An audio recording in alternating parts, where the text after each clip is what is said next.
Estimados colegas, organizadores, damas y caballeros, agradecemos la oportunidad de presentar nuestra investigación al Congreso. Es un gusto para nosotros. Soy Gustavo Adolfo Saborido Forster, máster en Arquitectura y Patrimonio Histórico y doctorando por la Universidad de Sevilla, investigando hoy en la Universidad Nacional Autónoma de México, junto con los doctores arquitectos Eduardo Mosquera Adel, Mercedes Ponce Ortiz de Insaurbe y Diana Ramiro Esteban. Sin detenernos, mostramos aquí brevemente los contenidos de la ponencia. Veremos el contexto y los antecedentes, el ámbito y los territorios, los objetos de estudio y los resultados del trabajo. Dentro del marco de trabajo del programa de doctorado y con una óptica global, hablaré de las haciendas jesuíticas en Nueva España, hoy México, y el camino real de tierra adentro, reviendo la tipología, su estado y el territorio de articulación, todas partes inseparables de los bienes jesuitas, como podemos ver con la Casa Profesa de la Ciudad de México, los territorios de las haciendas de Tepotzotlán y Arroyo Zarco y la hacienda de Ceneguilla en Aguascalientes. Los asentamientos formaron parte de la acción de la Compañía de Jesús en el siglo XVI. Fundada en 1540, reflejó la acción del Concilio de Trento para contrarrestar la Revolución Luterana y la vocación de santos como Ignacio de Loyola y Francisco Javier, ambos españoles.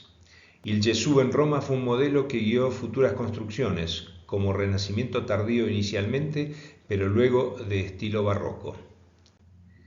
La obra jesuita andaluza comienza en 1553 y en 1579 establece la Casa Profesa en Sevilla, la ciudad enlace con las Indias. Se construyen o adquieren numerosos colegios y establecimientos, entre ellos varias haciendas. En 1549 los primeros jesuitas llegan a Brasil y en 1573 la Compañía de Jesús establece la Casa Madre en Nueva Andalucía, la que rápidamente desarrolla estancias para autoabastecerse. Por ejemplo, Santa Catalina en la foto.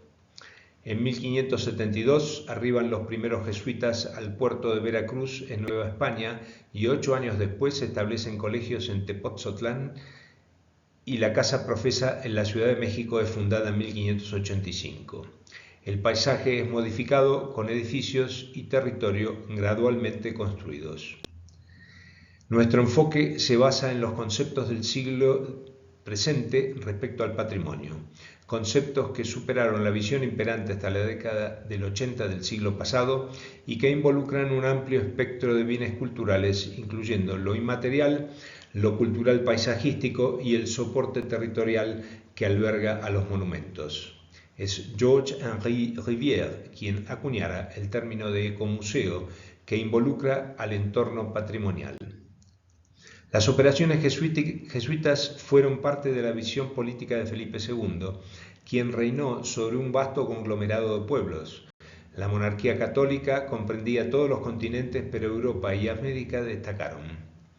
La Compañía de Jesús operaría en territorio español, apoyando la conquista con la palabra y la educación, sustentando la expansión y consolidación territoriales, reafirmando el magisterio de Trento incluso con los pueblos indígenas, educando a las clases medias y altas según las regiones, desarrollando un modelo económico de crecimiento y autosuficiencia y nutriendo regiones americanas para replicar las condiciones europeas. Uno de los principales objetivos fue el de generar recursos genuinos con sus propiedades. Los padres jesuitas diseñaron sabiamente estrategias para expandir su territorio en todo el orbe hispano, que en cierto sentido también devino en territorio jesuita. El patrimonio jesuita que estudiamos involucra 3 regiones: Andalucía, Nueva Andalucía, hoy Córdoba, Argentina y en especial para este trabajo la Nueva España. Nos remitimos a las capitulaciones de Carlos I en 1574 para el ámbito de Sudamérica y a la conquista de Hernán Cortés con sus aliados tlaxcaltecas y otros para Norteamérica. Ambas zonas estratégicas para la corona y con riqueza minera, pero más la Nueva España, las dos ligadas a Sevilla y Andalucía. En ambas se dio un flujo importante de gentes y mercaderías, pero Nueva España fue clave para la expansión asiática a través de la carrera de Indias y el galeón de Manila. A la izquierda vemos la Norteamérica española en distintos periodos, que se forma desde la caída del Imperio Mexica en 1521. Fue un escenario de gran crecimiento para la corona y para la Compañía de Jesús con sus establecimientos que estudiamos en la Ciudad de México, el Estado de México y Aguascalientes, la inicial extensión del Camino Real que luego veremos. La investigación nos resulta de interés por tratarse de un patrimonio jesuítico global con un desarrollo destacado en la Nueva España. El modus noster jesuita aplicado a desafíos poliédricos y complejos. El gran experimento sociocultural del siglo XVII, una acción única a nivel territorial, también una cosmovisión europea amalgamada con lo indígena, o sea, el mestizaje cultural que muestra la imagen, un potencial regional soslayado donde la evangelización fue el motor de desarrollo y la simbiosis armónica de naturaleza y cultura. También un ejemplo destacado del empeño conjunto de la corona y la iglesia para el bien del pueblo, el resultado de la ruptura sociocultural y política con falta de visión estratégica y finalmente la continuidad espacio-temporal intercontinental de diferentes regiones españolas en la grandeza y en la decadencia. Buscamos analizar y confirmar el desarrollo de las haciendas jesuíticas con la Nueva España en relación con los establecimientos educativos de la Orden dentro del marco de soporte territorial del Camino Real de Tierra Adentro. Específicamente, identificar analogías y divergencias respecto a los ámbitos jesuitas de América y Nueva Andalucía. De Andalucía y Nueva Andalucía. Estudiar tipologías arquitectónicas en el contexto social, cultural y novohispano y analizar el desarrollo del Camino Real de Tierra Adentro y su influencia. Metodológicamente trabajamos con historiografía de la arquitectura, comparaciones de analogías o discrepancias tipológicas, planimetría, georreferenciación y HBIM, estudios de cartografía, grabados y documentos históricos y trabajos de campo. Si bien centramos el estudio en América, especialmente en la Nueva España, el desarrollo sigue al de la España europea. Andalucía fue el campo inicial de la acción jesuítica y el territorio dictó patrones de crecimiento, muchos heredados de las épocas romanas e islámicas. La ocupación romana trabajó sobre el territorio indígena y se estructuró a lo largo de los 1500 kilómetros de la vía Augusta que conecta Cádiz con Narbona en Francia, hoy la carretera A4. Corre en dirección sur-norte hacia Sevilla o Hispalis y luego hacia la Córdoba andaluza. La depresión bética con ciertas tierras fértiles del Guadalquivir y montañas a ambos lados fue el territorio heredado por los padres jesuitas. Las alquerías islámicas fueron la base de las haciendas jesuíticas. Sevilla era el pivote en la ruta de la Plata hacia Galicia y la del Azogue, insumo esencial para la minería americana. Estos ejes de articulación y junto a otros caminos reales vertebraron el territorio andaluz. El territorio fue también clave en Nueva Andalucía. Siguiendo la concepción romana, Castilla estructuró su avance territorial sobre antiguos senderos indígenas que luego mejoraron. La Compañía de Jesús se estableció en la Córdoba neoandaluza en 1599, alcanzando una superficie de casi 1 millón de hectáreas, esparcidas en 45.000 kilómetros cuadrados. El terreno era similar al andaluz y varios conquistadores eran andaluces. Era una zona montañosa con un buen sistema hídrico y represas naturales que luego los jesuitas utilizaron. Varios estudios mediante SIG brindaron interesantes datos y conclusiones. La imagen central muestra cómo, al igual que la vía Augusta, el Camino Real a La Quiaca y Potosí, centro minero, devino en la espina dorsal de la región jesuita y su comercio. El Camino Real había sido en parte previamente un camino pedestre durante el Imperio Inca. Hasta la llegada de Castilla, los tamemes de las civilizaciones indígenas norteamericanas trasladaban las mercaderías a pie y utilizaban numerosos senderos, incluso para peregrinaciones religiosas. Cortés, en su avance desde Veracruz hacia México Tenochtitlán, desconfió de sus guías y utilizó rutas alternativas. pero una vez consolidado el territorio central se apoyó en los senderos existentes como preludio al camino real de tierra adentro. El descubrimiento de las minas de Zacatecas y San Luis de Potosí generó la Ruta de la Plata para el traslado del metal. Una vez más, España utilizaba caminos existentes y los jerarquizaba.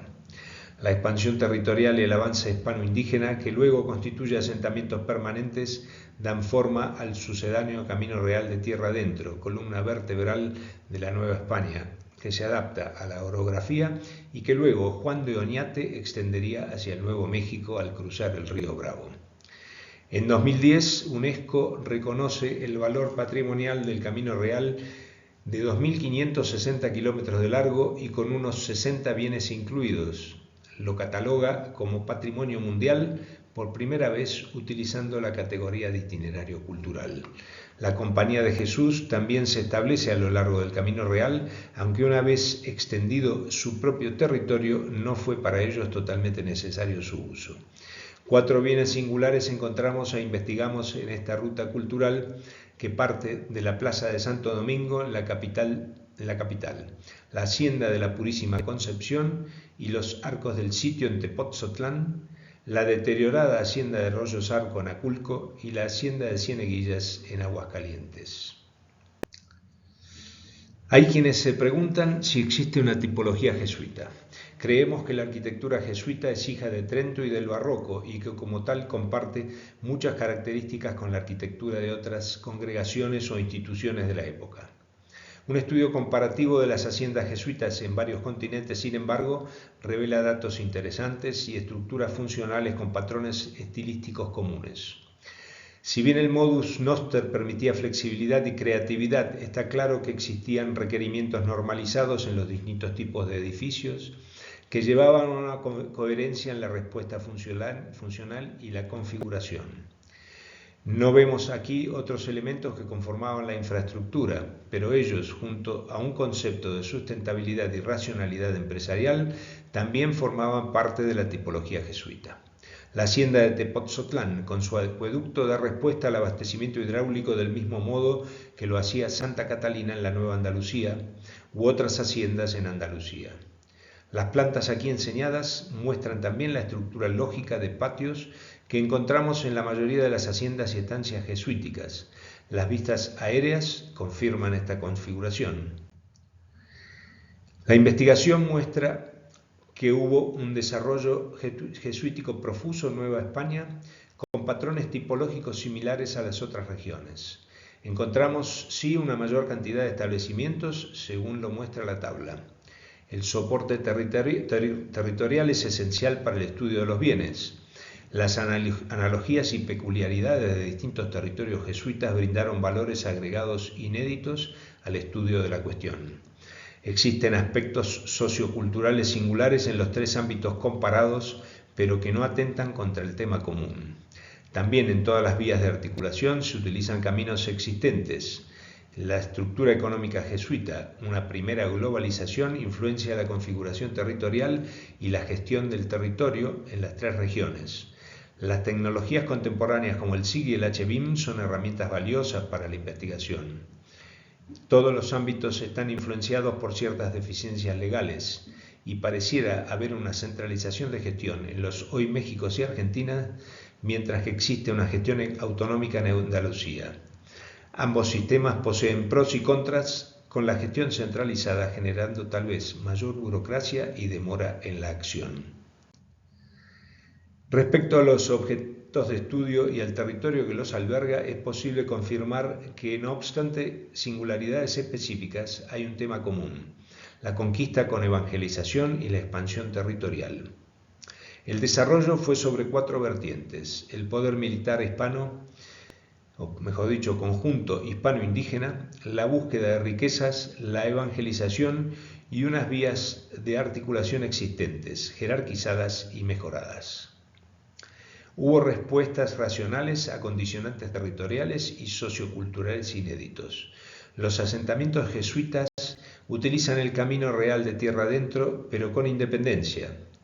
El esfuerzo educativo fue determinante, pero especialmente en la Nueva España. y el esfuerzo productivo agrícola-ganadero fue a la vez resultante de ello y respaldo. Para territorios igualmente extensos se percibe una cohesión territorial novohispana contra cierta dispersión territorial neoandaluza. La construcción de presidios de la Nueva España habría respondido a una mayor y compleja belicosidad indígena en sus vastas regiones. El extrañamiento fue un fenómeno común hacia la degradación del patrimonio y el comienzo de una nueva era. La investigación está en desarrollo y amerita estudios más detallados para varios de los factores enunciados.